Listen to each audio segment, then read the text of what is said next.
Okay, ఈరోజు ప్రభాత వెలుగుకు సంబంధించిన కొన్ని హెడ్లైన్స్ అనేది చూద్దాం.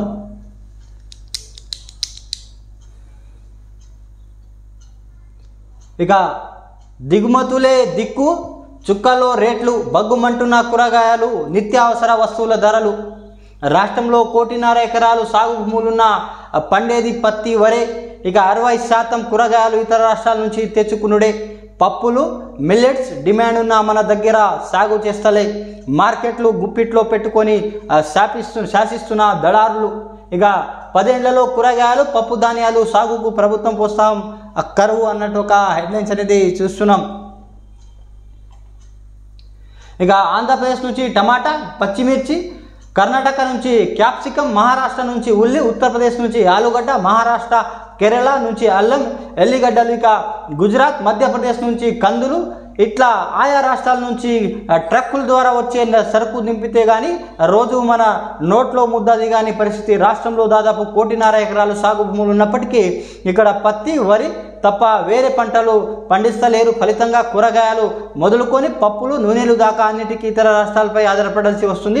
అటు రవాణా ఛార్జీలు, ఇటు దళారులు కమిషనర్. రాష్ట్రంలో నిత్యావసర వస్తువులు రేట్లు బగ్గుమంటున్నాయి, కూరగాయలు మస్తు పిరమయ్యాయి అన్నట్టు ఒక హెడ్లైన్స్ అనేది చూస్తున్నాం. ఇక ఏటా ₹1,000 కోట్లు కూరగాయల దిగుమతి. రాష్ట్రంలో మనం తింటున్న కూరగాయలు 40% మన దగ్గర పండుతున్నాయి, మిగిలిన 60% బయట రాష్ట్రాల నుంచే వస్తున్నాయి. 10 ఏళ్ల రాష్ట్రంలో ఎంతో అభివృద్ధి చేశామని నాటి బీఆర్ఎస్ సర్కారు గొప్పగా చెప్పుకున్న కనీసం కూరగాయలు సాగులో స్వయం సమృద్ధి సాధించగలలేదు. ఇక కూరగాయలు, పండ్లు సాగు మార్కెట్ కోసం హార్టికల్చర్ శాఖపరమైన రైతులకు ఎలాంటి ప్రోత్సాహకాలు అందించాలని అన్నట్టు ఒక హెడ్లైన్స్ అనేది చూస్తుంది. ఇక కూరగాయల రేట్లు ఇక్కడ ఇవ్వడం జరిగింది. 10 ఏళ్లలో కిందట పోలిస్తే నిత్యావసర వస్తువులు రేట్లు ఇట్లా ఉన్నాయన్నట్టు. ఇక 2009, 20, 2024, 25 నాటికి బియ్యం కిలో 25 నుంచి ₹50 పెరిగింది. ఇక కందిపప్పు 75 నుంచి ₹180 పెరిగింది. పెసరపప్పు 97 నుంచి ₹170 పెరిగింది. ఇక పల్లీలు ₹40 నుంచి ₹130 పెరిగింది. ఇక ఉల్లి ₹8 నుంచి ₹60 పెరిగింది. ఎల్లిగడ్డ 90 నుంచి 350 పెరిగింది. ఇక అల్లం 90 నుంచి 250.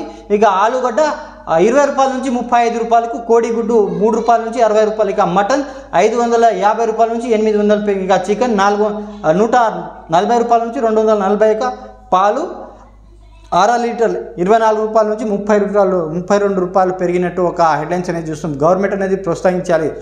మన రాష్ట్రంలో కందులు కానీ జొన్నలు కానీ పండించే భూములు ఉన్నాయి కానీ పండించలేకపోతున్నారు రైతులు. దానికి కొన్ని రేట్లు అనేది ఇవ్వడం జరిగింది.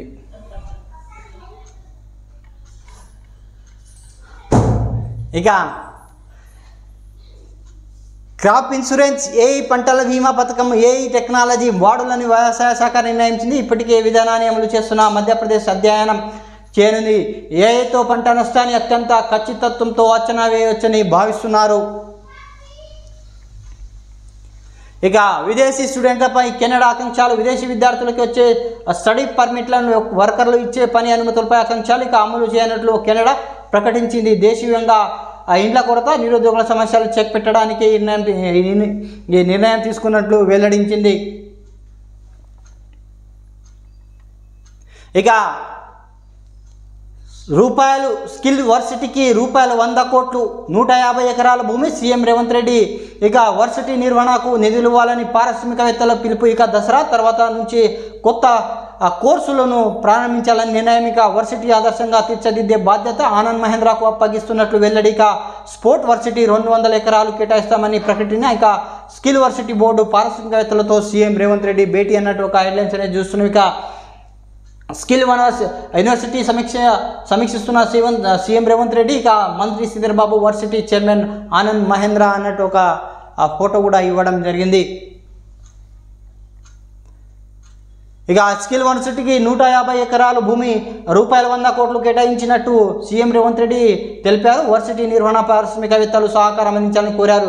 స్కిల్ యూనివర్సిటీతో పారిశ్రామికవేత్తలు భాగస్వామ్యం కావాలి. వర్సిటీ పూర్తి స్థాయి నిర్వహణకు కార్బన్ ఫండ్ ఏర్పాటు చేసేందుకు నిధులు ఇవ్వాలి. ఇక యువతకు నైపుణ్యం నేర్పించి ఉపాధి కల్పించేందుకు తమ వంతు సహకారం అందించాలి అని పిలుపునిచ్చారు. యూనివర్సిటీ భవనాల నిర్మాణంపై పారిశ్రామికవేత్తలు ముందుకు రావాలని కోరారు. ఈ భవనాలకు ఆయా కంపెనీలు లేదా దాత పేర్లను పెట్టాలని అధికారులకు సూచించారు. Telangana young India skill university బోర్డుతో పాటు రాష్ట్రంలో వివిధ రంగాలకు చెందిన పారిశ్రామికవేత్తలు కంపెనీ ప్రతినిధులతో గురువారం సెక్రటరీలో సమావేశమయ్యారు. ఇక ఇందులో డిప్యూటీ సీఎం బట్టి విక్రమార్క, మంత్రి Sridharbabu, skill university board chairman Anand Mahindra, co chairman Srinivasaraju board సభ్యులు పాల్గొన్నారు. ఇక స్పోర్ట్ వర్సిటీపై దృష్టి. ఇక స్కిల్ యూనివర్సిటీ ఉద్దేశంలో అత్యవసరంగా తీర్చిదిద్దాలని సీఎం రేవంత్ రెడ్డి అన్నారు. ఇక బాధ్యతలు వర్సిటీ బోర్డుకు అప్పగిస్తామని ఆయన ఒక ప్రకటనలో చెప్పడం జరిగింది.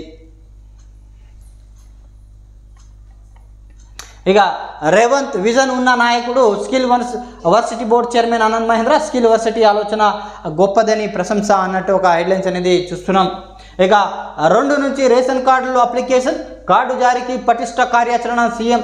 ఇక కొత్త రేషన్ కార్డు కోసం అక్టోబర్ 2 నుంచి దరఖాస్తులు స్వీకరణ అధికారులకు సీఎం రేవంత్ రెడ్డి ఆదేశించారు. రేషన్ కార్డులకు జారీకి పటిష్ట కార్యాచరణ ప్రణాళిక రూపొందించాలని సూచించారు. రేషన్ కార్డులు సంబంధించిన విధి విధానాలపై సీఎం రేవంత్ రెడ్డి గురువారం సెక్రటరీలో సమీక్ష నిర్వహించారు. ఈ సందర్భంగా కార్డుల జారీకి సంబంధించిన మంత్రులు ఉత్తమ్ కుమార్ రెడ్డి, పొంగులేటి శ్రీనివాసరెడ్డి, దామోదర్ రాజనరసింహ అధికారులు పలు సూచనలు చేశారు. అర్హులందరికీ డిజిటల్ రేషన్ కార్డు ఇచ్చేందుకు కసరత్తు చేయాలన్నారు. ఈ అంశంపై త్వరలోనే మరోసారి సమీక్ష నిర్వహిస్తామని నిర్ణయించారు. సిఎస్ శాంతికుమార్ ఉన్నత అధికారులతో రివ్యూలో పాల్గొన్నారన్నట్టు ఒక హెడ్లైన్స్ అనేది చూస్తున్నాం. ఇక సెకండ్లోనే ఇమిగ్రేషన్. దేశంలో ఎయిర్పోర్ట్లో ఇమిగ్రేషన్ ప్రాసెస్ సెకండ్లో పూర్తయ్యేలా fast track immigration trusted traveller ప్రోగ్రామ్ను అమలు చేయనట్లు కేంద్రం ప్రకటించింది. ఇక 21 ఎయిర్పోర్ట్లో ఈ విధానం తీసుకొస్తున్నట్లు తెలిపింది కేంద్ర ప్రభుత్వం.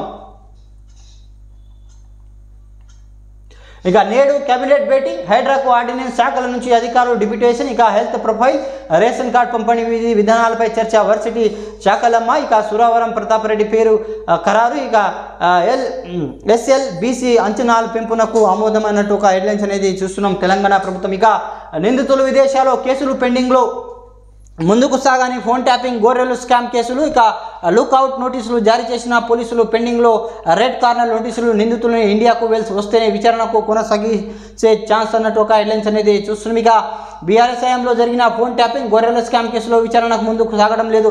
ఈ కేసులో కీలక నిందితుడు SIB మాజీ చీఫ్ ప్రభాకర్ రావు, మీడియా సంస్థ మాజీ MD శ్రావణ్ కుమార్, గొర్రెల కాంట్రాక్టర్ మొహిద్దీన్, ఇక్రమ్ ఖాన్ విదేశాల్లో షెల్టర్గా తీసుకుంటున్నారు. వారిని తిరిగి ఇండియాకు రప్పించాలని పోలీసులు ప్రయత్నం ఫలించడం లేదు అన్నట్టు ఒక హెడ్లైన్స్ అనేది చూస్తున్నాం. ఇక కార్పొరేషన్లో, మున్సిపాలిటీల్లో హైడ్రా ఏర్పాటుకు సర్కారు మున్సిపల్ శాఖ ప్రపోజల్స్.